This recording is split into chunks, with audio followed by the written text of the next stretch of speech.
So, here's what you missed by not playing ActRaiser. ActRaiser was created by Enix in 1990 and is an action platformer city simulator. Yes, really, and it's awesome. In this game you play God living in a flying sky palace and are assisted by this little cherub dude.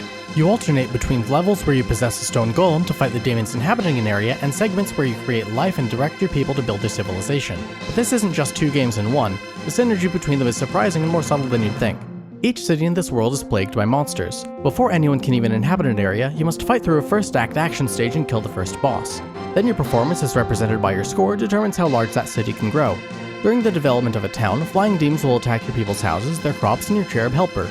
But if you direct your people to the monster layers, they'll destroy them for you, allowing for the people to live in peace.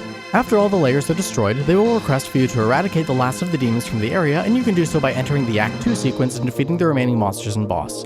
As cities grow, your total population counter rises, and this increases your level, giving you higher health and magic power. Your people will occasionally find artifacts like magic scrolls and spells, which you can then use in the action levels too. They will also give you gifts that help your other cities to develop further. The people of Fillmore figure out how to make bridges, and you can share that knowledge with their neighbors in Bloodpool.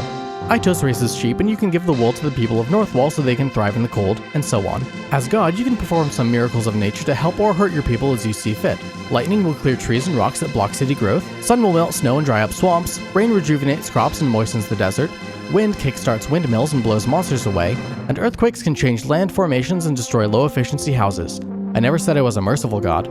The action stages are classic Nintendo difficulty with branching pathways, varied monster types and designs, and traps and pitfalls that require practice and memorization. The bosses are an exercise in detecting patterns and finding dominant strategies, but most of the time you can just rinse them with the Stardust spell. It's pretty overpowered.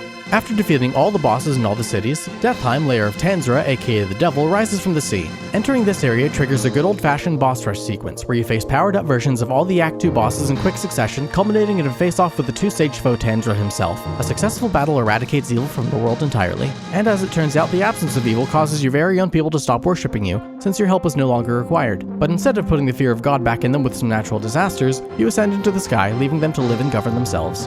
And that's what you missed by not playing ActRaiser.